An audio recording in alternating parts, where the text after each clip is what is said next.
Baiklah, kita sudah jam 7:15. Seperti janji saya tadi, kita akan mulai. Seberapapun kita yang hadir, kiranya ini menolong saudara-saudara untuk menghadapi ujian skripsi besok. Dan sampai pada gilirannya kalian akan menerima ujian dari dosen penguji, dan kita akan membahas bagaimana teknik, trik menghadapi ujian ini. Sebelumnya kita mulai dengan doa. Kita berdoa. Terima kasih Bapak, kami akan memulai pertemuan kami hari ini dalam rangka berbincang soal menghadapi ujian meja hijau atau ujian skripsi di STT Abisat Medan mulai besok. Berkati seluruh anak-anakmu yang akan diuji kemampuan akademisnya sehingga mereka layak diterima tes skripsinya dan dinyatakan lulus. Berkatilah mereka dalam persiapan-persiapannya dan berkati seluruh dosen penguji. Terpujilah Engkau Bapa demi Kristus dan berdoa dengan kepada Amin. Oke, baik. Saya akan share screen untuk menunjukkan ada beberapa trik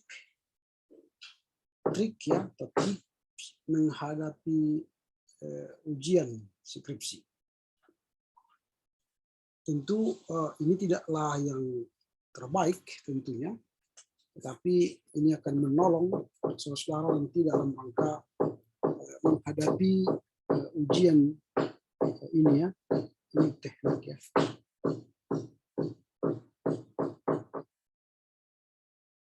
Ini teknik menghadapi ujian skripsi. Oke.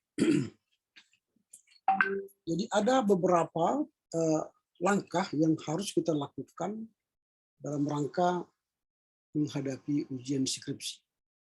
Artinya supaya saudara tidak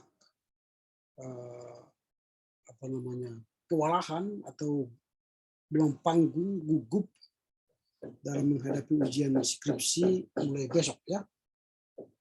Nah, saya akan mulai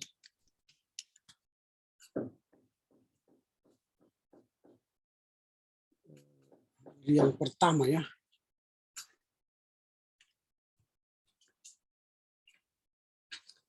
Nah, dalam yang pertama ini kita akan selain ya kalau teknik cara, karena kita sudah ujian on-site besok tatap muka, kalau soal berpakaian itu sudah diaturkan dalam surat, lalu tata masuk dan di ruangan itu tidak perlu saya jelaskan ya.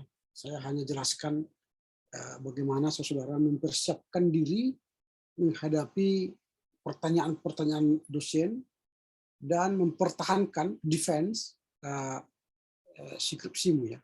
Lalu bagaimana saudara mendeliver isi hatimu atau isi skripsimu kepada para dosen penguji dalam waktu 5-7 menit. Biasanya nanti semua ini akan disampaikan 5-7 menit. Nah, lalu kalian kan sudah langsung terforsir bagaimana memberikan informasi yang cepat, tepat untuk disampaikan kepada dosen penguji supaya mereka mengerti apa isi hatimu, skripsimu dengan waktu 5-7 menit. Nah, bagaimana caranya? Yang pertama, langkah yang pertama ialah kuasailah abstrak. Yang pertama.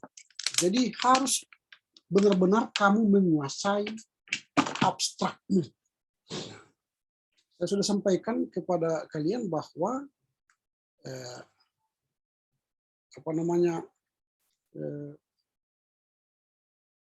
kalian sudah mengetahui bagaimana cara mengerjakan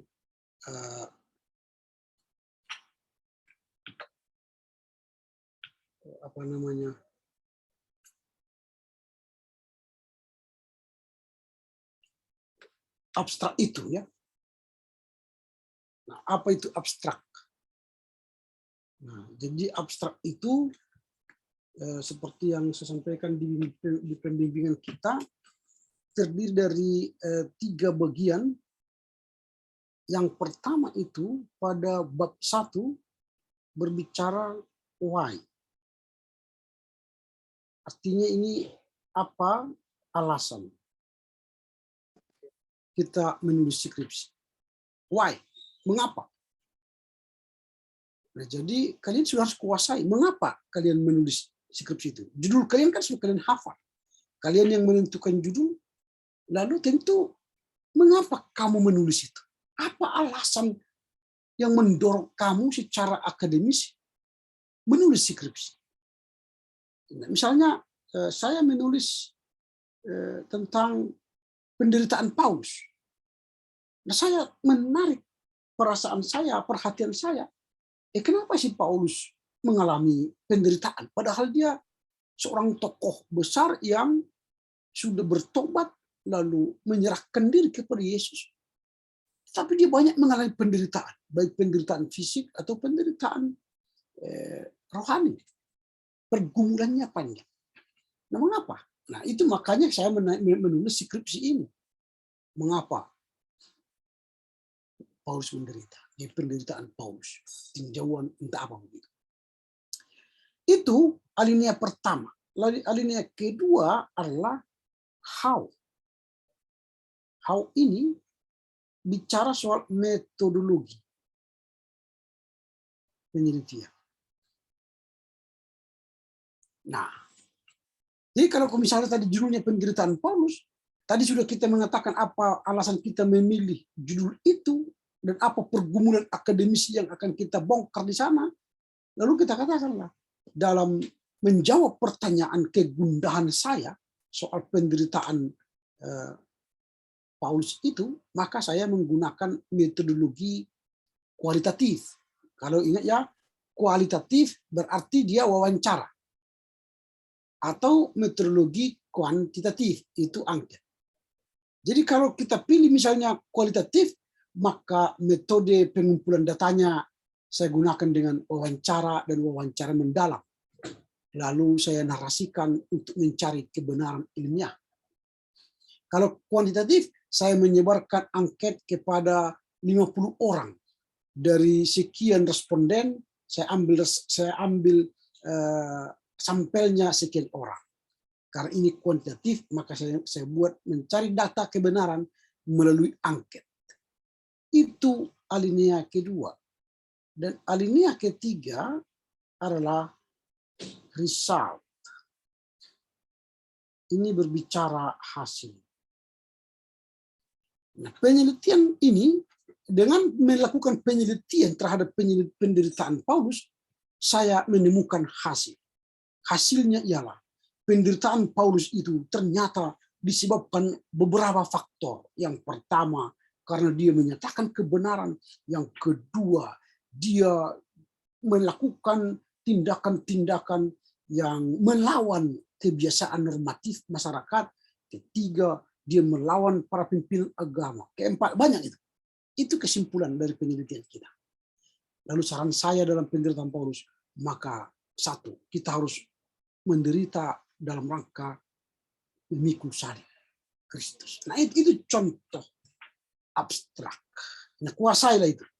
Nah, kalau kita jelaskan abstrak, itu sebenarnya sudah hampir 3 menit. Nah, hanya itu aja pun dijelaskan sebenarnya sudah oke. Ya, sudah sampai ini kalau kita bicarakan ini sudah sampai ini 5 sampai 7 menit. Pelan, jelas, tegas, suara kita nyaring, lugas, gitu. Sampai.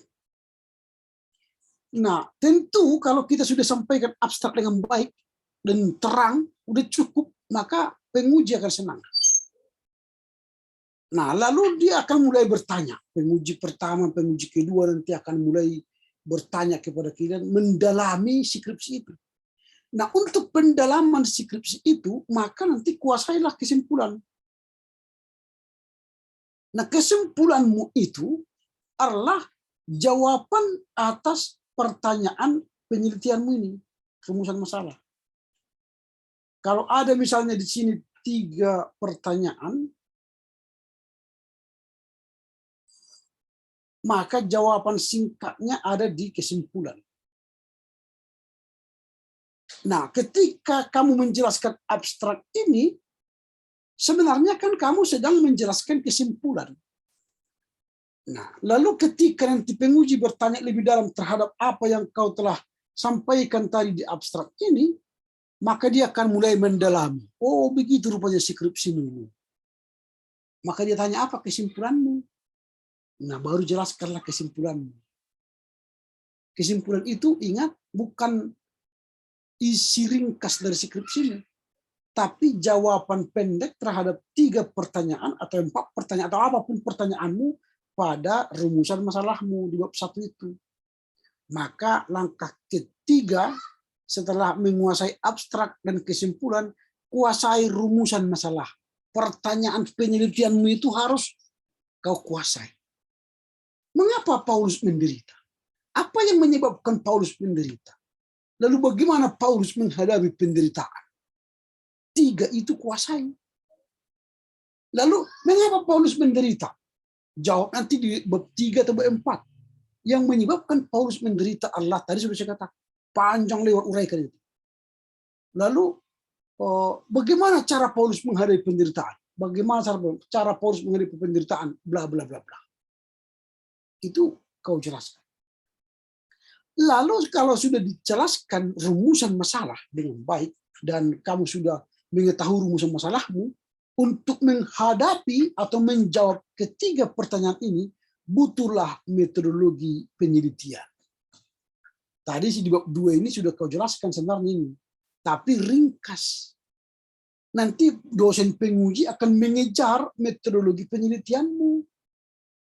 Bagaimana kau menuliskan angketnya, apa isi angket itu, lalu bagaimana kau mendistribusi angket itu, lalu bagaimana kau mengumpulkan angket itu dan menganalisanya menjadi sebuah narasi dan menjawab pertanyaanmu dan membuktikan penelitian. Ingat ya, nanti kalau kualitatif,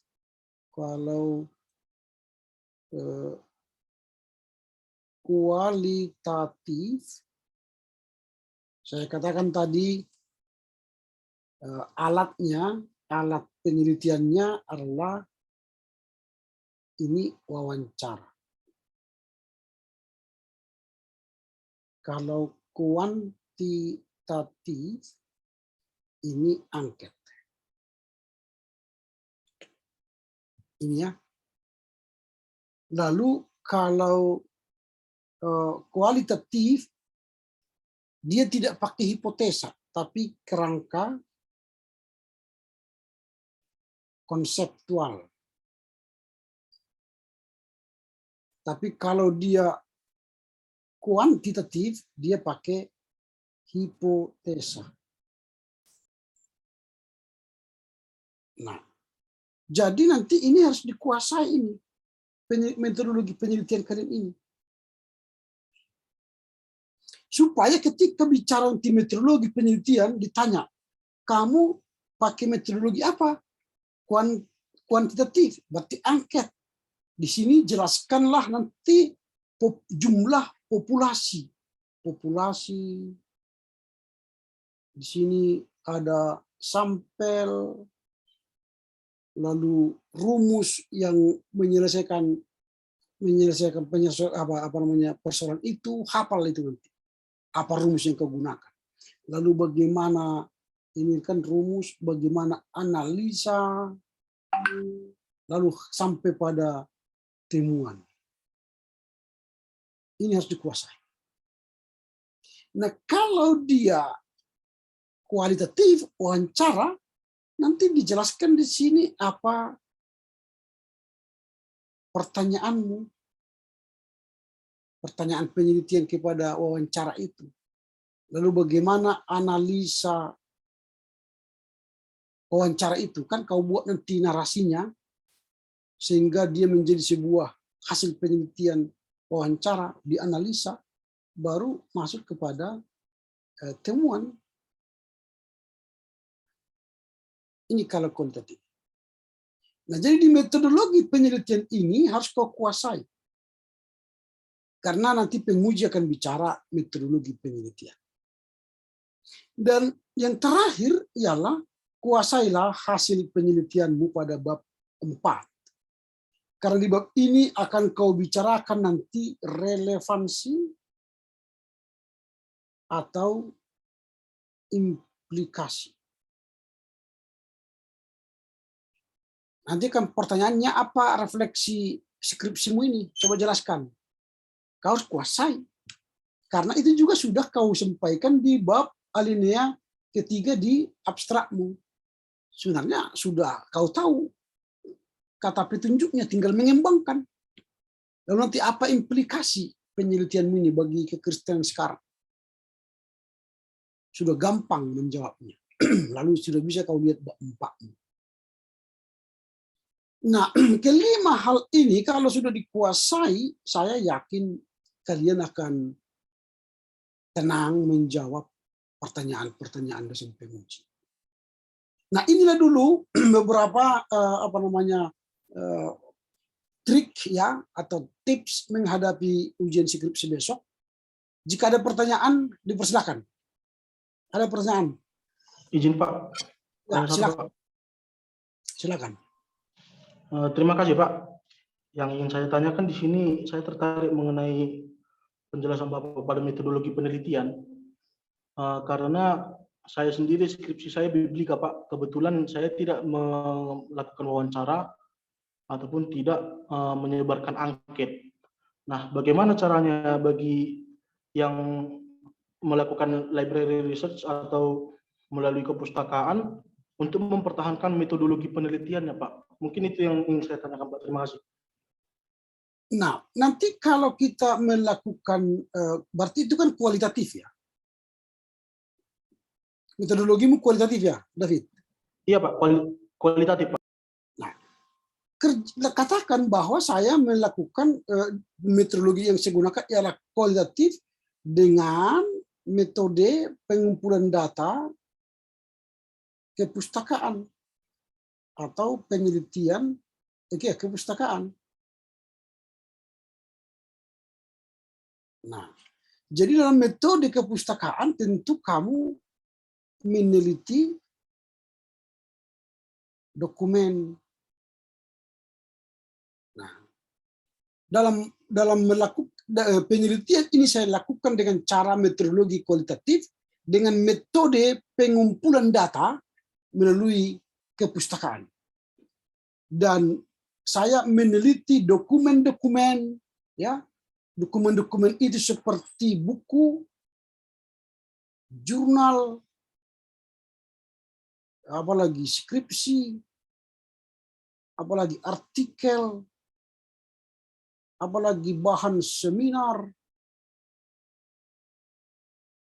Lalu kemudian saya menganalisa dokumen tersebut dan menghasilkan temuan. Begitu. Jadi metodologinya kualitatif, metodenya kepustakaan. Kalau tadi yang ke lapangan, metodenya wawancara. Lalu bagaimana metode kepustakaan itu? Meneliti dokumen. Dokumen apa yang diteliti? Buku-buku tafsiran.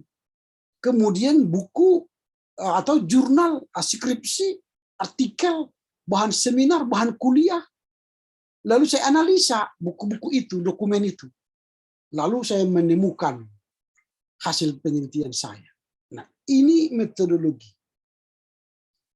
Harus dipahami ya. Harus dipahami, karena ini metodologi. Oke, ada lagi pertanyaan?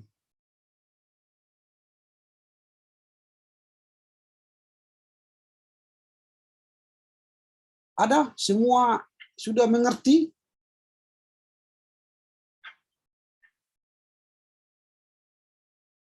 Kalau sudah mengerti ya kita tutup aja sampai di sini. Supaya kalian bisa membaca lagi lebih banyak. Izin bertanya, Pak. Silakan. Baik, Pak. Saya juga tertarik bertanya di bagian metode penelitian, Pak. metodologi penelitian yang saya pakai itu Pak, metode penelitian kuantitatif yaitu angket. Nah, apakah dalam metode penelitian kuantitatif itu Pak tidak memerlukan kerangka konseptual Pak? Di bab 2. Terima kasih Pak. Nah, saya sudah jelaskan tadi bahwa kerangka konseptual itu dipakai oleh kualitatif, bukan kuantitatif. Nah, sering kita memang di kampus kita ini ya digunakan dua-dua karena ngerti kita apa itu kerangka konseptual, apa itu hipotesa. Lalu dua-dua dilibas gitu ya. Tanpa mengetahui apa bedanya kerangka konseptual dengan kerangka dengan hipotesa. Nah, jadi kalau dia kualitatif, ya, kualitatif itu tidak menggunakan hipotesa.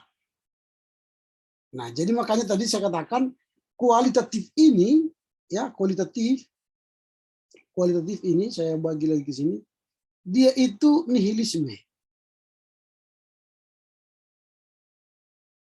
Nihilisme. Dia membangun teori dari zero, nol. Dia belum ada kebenaran yang dia temukan. Karena dia masih wawancara kepada orang. Karena dia masih baca buku-buku, mencari kebenaran. Dia nihilisme. Sementara yang kuantitatif itu positivisme. Dia sudah tahu benar, kebenaran. Tetapi dia ingin membuktikan kebenaran itu.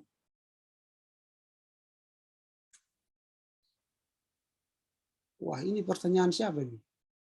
Bagian apa saja nanti yang perlu dijelaskan dalam skripsi dalam waktu 5 menit. Waduh, saya tadi sudah jelaskan ya. Tidak perlu saya ulangi lagi. Mohon maaf lah, capek ulang-ulangi lagi. Nah, saya teruskan ya. Jadi kualitatif itu nihilisme, maka dia butuh kerangka konseptual. Karena dia belum punya kebenaran. Dia masih akan wawancara. Dia masih akan membaca dokumen-dokumen. Maka dia mengkonsep dulu. Tetapi kalau yang kuantitatif tadi, kuantitatif ini sudah positif. Maka dia tidak perlu mencari kebenaran. Sebenarnya sudah benar. Tetapi dia buktikan kebenaran itu. Misalnya, apakah ini lilin? Nah, tidak usah kau buat penelitian, ini sudah lilin. Tapi orang yang kuantitatif, dia ingin membuktikan ini benar enggak lilin. Maka dia disebut positivisme. Maka dia sebarkanlah angket. Nah, angket itulah alatnya membenarkan apakah ini lilin. Maka dia carilah banyak orang, dia tanya kepada orang, saudara-saudara, ini lilin apa enggak? Nah, dibuatlah angket. Jika ada benda warna ungu yang di tengahnya ada sumbu, diduga ini adalah lilin, kan? Kan itu kan kalau dia kuantitatif kan kalimatnya kan diduga titik-titik maka, jika titik-titik maka. Itu apanya? Hipotesanya. Jika ada sebuah benda berwarna hijau ada di tengah sumbunya, sedikit sumbu adalah lilin. Dia sebarkanlah 50 orang. Dari 45 orang mengatakan setuju ini lilin. Maka kau buktikanlah dari 45 orang yang menjawab, 50 orang angket kusebar. Ternyata mereka menjawab ini lilin. Terbuktilah hipotesaku. Itu kuantitatif, itu pekerjaan orang-orang kuantitatif. Itu namanya positivisme. Tapi kalau orang-orang kualitatif nggak mau seperti itu, karena bisa dibohong-bohongi kan. Dia sendiri yang menceklis yang 50 angket itu.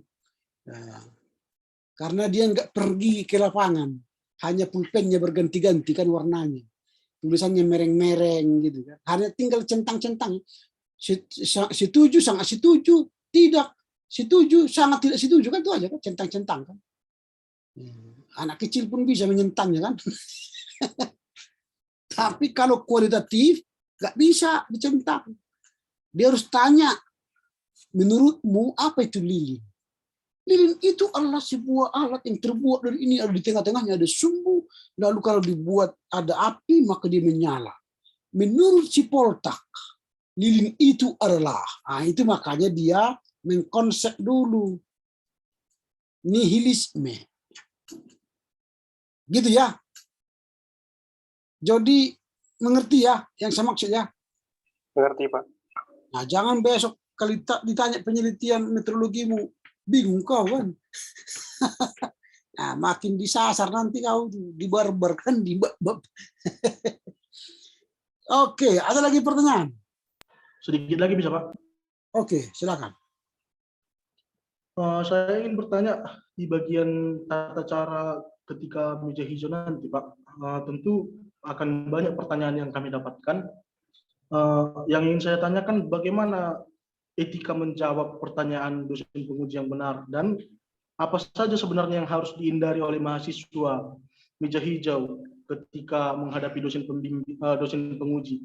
Kira-kira itu yang ingin saya tanyakan, Pak. Terima kasih, Pak. Baik, berarti kita sudah melampaui ya. Ini artinya pertanyaan-pertanyaan akademis ini sudah dianggap oke ya, tidak masalah. Itu kan pertanyaan teknis itu kan. Nah, pertanyaan-pertanyaan akademis sudah kita lampaui ya. Tidak ada lagi yang mau bertanya soal akademis ya. Kalau ini sudah oke, baru kita masuk kepada teknis. Makanya saya katakan tadi kalau soal teknis tidak begitu saya fokuskan. Tetapi saya lebih fokus kepada pertanyaan-pertanyaan akademis. Bagaimana secara akademis kalian bisa bertanggung jawab, menyampaikan narasi-narasi, argumen-argumen yang membuktikan kalian adalah penulis, peneliti dari skripsi ini. Itu yang pertama yang saya mau sampaikan. Dengan kelima langkah ini, sebenarnya kalian sudah menjadi orang yang mampu membela, mendefense, menjawab, atau mempertanggungjawabkan hasil karya kalian ya. Nah, sekarang masuk ke pertanyaan teknis. Nah, kalau itu kita mulailah dari awal ketika masuk ke ruang ruang ujian. Tentu sebagai tipe orang timur, kalau pintu terkunci kan diketuk, lalu masuk, permisi atau menyapa lah ya, selamat siang Pak, bagaimana kabar, sehat-sehat lah, izin Pak bisa duduk, itu kan kalau enggak diizinkan duduk kan, tapi kalau silakan duduk atau berdiri dulu, nanti silakan duduk, ya silakan duduk, baru duduk, lalu duduk yang sopan, tangan kita jangan gini, kan? Ini kan menantang, ini kan banyak juga mahasiswa gini, duduknya kan gini. Kalau sudah gini itu menantang, dosen pun langsung mulai cari pertanyaan menantang itu, gitu kan? Karena cara kita duduk sudah menantang. Nah, usahakanlah duduk jangan begini, tapi dia agak merunduk kan, gini kan? Nah, ini artinya siap disuruh dan siap ditanya. Tapi kalau gini, oh ini kan siap siap berkelahi ini kan. Jadi janganlah duduk dalam rangka membusungkan dada atau menunjukkan sikap begini atau begini, tapi lebih baiklah sikap lebih pada menunduk. Itu yang bahasa tubuh. Karena bahasa tubuh juga mempengaruhi nilai dan cara dosen bertanya gitu kan. Bahasa tubuh ini sangat menentukan sikap dosen terhadap kita. Itu bahasa tubuh. Lalu ketika ditanya atau diberi kesempatan, silakan David menyampaikan 5-7 menit isi daripada skripsimu. Lalu bilang, baik, terima kasih Pak atas kesempatan ini, izinkan saya menjelaskan hasil karya saya, karya akademis yang saya telah kerjakan selama 6 bulan ini. Yang pertama, judul saya bla bla bla bla. Mengapa saya memilih judul ini? Karena bla bla bla bla bla. Dalam rangka menyelesaikan pertanyaan penelitian dalam skripsi ini, saya gunakan metodologi bla bla bla bla. Dan hasil penelitian saya terhadap skripsi ini adalah bla bla bla bla bla. Demikian atas kesempatan yang diberikan kepada saya, mohon bimbingan dan arahan. Kami serahkan kembali kepada moderator. Nah itu. Kalau sudah seperti itu, udah aman itu barang. Nah, pertanyaan-pertanyaan berikutnya nanti sudah lebih pada pertanyaan akademis. Maka mereka akan mengejar kita kepada penelitian kita. Tapi kalau kita gugup, nah bahasa kita tidak beraturan, kita tidak mampu mendeliver isi skripsi kita kepada para dosen, maka dosen pun akan bertanya dengan sesuka-sukanya itu ya, sesuka-suka artinya ya apa yang dia suka bertanya. Begitu. Lalu nanti diberilah kesempatan kepada dosen penguji bertanya. Ketika bertanya, selalu mulai dengan jawaban terima kasih atas pertanyaan dosen penguji 1. Saya senang atas pertanyaan ini dan saya akan mencoba menjawab pertanyaan ini. Begini Pak atau begini Bu. Bla bla bla bla bla bla bla. Habis itu demikian Bu atau demikian Pak atas jawaban saya. Terima kasih. Saya kembalikan kepada Bapak moderator. Itu sudah dalam proses itu. Hindari kata-kata melawan, ya. Hindari kata-kata melawan. Kalau misalnya diberi masukan, terima kasih Pak. Saya akan masukkan dalam perbaikan. Itu aja. Terima kasih Pak. Terima kasih Bu. Saya akan masukkan dalam perbaikan. Itu kalau bicara teknis, ini salah penyelesaian kata ini salah, terima kasih. Kalau itu terima kasih aja. Nah, jangan dilawan itu. Saya sudah baca buku begini dalam peraturan buku, jangan lawan, nggak ada gunanya, ya tidak ada gunanya itu. Terima aja, masukan terima aja.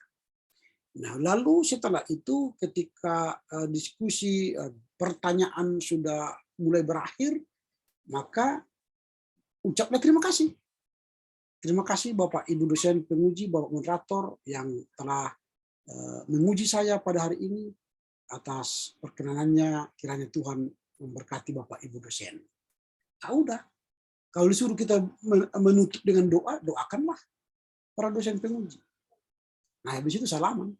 Kalau minta izin berfoto, nah, kan? Izin Pak berfoto untuk dokumentasi pribadi gitu. Nah itu teknik, ya teknik. Mulai sampai akhir ujian. Nanti setelah habis berfoto, izin Pak, permisi, terima kasih, saya pamit. Gitu ya, David. Baik Pak. Terima kasih Pak. Ada lagi yang mau bertanya? Buka apanya? Buka mic-nya Sofyan. Pas Pak. Pas. Oke. Ada lagi? Nggak ada lagi yang mau bertanya supaya bisa kalian membaca skripsi kalian. Ya, saya juga harus membaca ini. Banyak sekali yang harus diuji besok. Oke, kalau tidak ada kita tutup sampai di sini ya. Selamat berjuang, selamat mempersiapkan mental ya, mental ya supaya mampu. Jangan grogi di hadapan penguji. Kalian kan sudah sering bertemu dengan dosen-dosen semua itu. Jangan grogi. Ya, bukan ada yang baru. Kalau kecuali ada yang baru dari luar ya bisalah grogi. Ini semua sudah kalian kenalnya. Ya itu kan anggap ngobrol di kafe kopi, anggap ngobrol seperti itu atau ngobrol seperti ini gitu kan. Ceritanya enak gitu. Jangan anggap ini dosen penguji saya, mencari kesalahan saya. Jangan, nanti makin gentar kalian. Nah, katakan sama dirimu, saya menyampaikan apa yang saya tahu. Nah, kalau kalian tidak tahu, jangan bilang paksa tahu. Nah, maaf Pak, saya kurang tahu Pak, nanti saya baca lagi Pak. Itu aja, selesai itu. Pokoknya hindari dialog yang tak berguna. Melawan dosen, jangan. Lebih baik mengalah untuk menang. Itu aja. Ya, oke. Kalau sudah berakhir, sudah tahu semua, kiat-kiatnya, Saya juga nanti kirimkan ini supaya kalian baca-baca ulang, sehingga nanti kalian bisa lihat-lihat ya. Coba nanti saya kirimkan, nanti saya lupa. Yang saya coret-coret ini ya supaya kalian ingat juga coret-coretannya ya. Nanti kalau yang sudah apa kalian tidak ingat coretannya. Sebentar saya kirim dulu biar kita berdoa. Saya kirim dulu. Nanti yang lain saya akan kirimkan rekaman video ini bagi yang tidak ikut hari ini karena kesibukan membaca skripsinya, ya, sehingga tidak bisa gabung malam ini. Bisa ditonton nanti di YouTube ya. Tapi jangan lupa like and subscribe juga, kan itu. Oke lah, baik. Saya akan berdoa untuk kalian. Kita berdoa. Bapa dalam surga, terima kasih karena kami telah selesai berbincang soal menghadapi ujian skripsi mulai besok. Bagaimana kiat-kiatnya, tipsnya, triknya, kami boleh mengetahui cara-caranya. Baik dalam persiapan pertanyaan-pertanyaan akademis, dan juga pertanyaan-pertanyaan teknis, dan sikap bahasa tubuh, dan tata cara mulai dari awal hingga akhir. Dan bagaimana cara berbicara menghadapi dosen penguji. Kiranya Tuhan memberkati para mahasiswa, sehingga mereka engkau berikan hikmat bijaksana, kekuatan dan kesehatan dan panjang umur, sehingga mereka bersikap bijak, arif dalam setiap pertanyaan-pertanyaan dosen dijawab dengan baik. Berkatilah orang tua mereka yang mendukung mereka dalam ujian ini, bahkan dalam rangka penyelesaian studi ini, supaya mereka juga berbahagia atas kelulusan anak mereka meraih gelar sarjana teologi dan sarjana pendidikan Kristen. Terpujilah Engkau Bapa, inilah doa kami yang kami mohon di dalam nama Allah Bapa, Putra dan Roh Kudus. Amin. Anugerah Tuhan kita Yesus Kristus, kasih setia Allah Bapa, dan persekutuan dengan Roh Kudus memberkati saudara dalam menghadapi ujian skripsi kini sampai selama-lamanya. Amin. Oke, Horas menjua-jua Yahobu. Horas, Pak. Terima kasih, Pak. Terima kasih Pak Jojo, Pak. Jua-jua.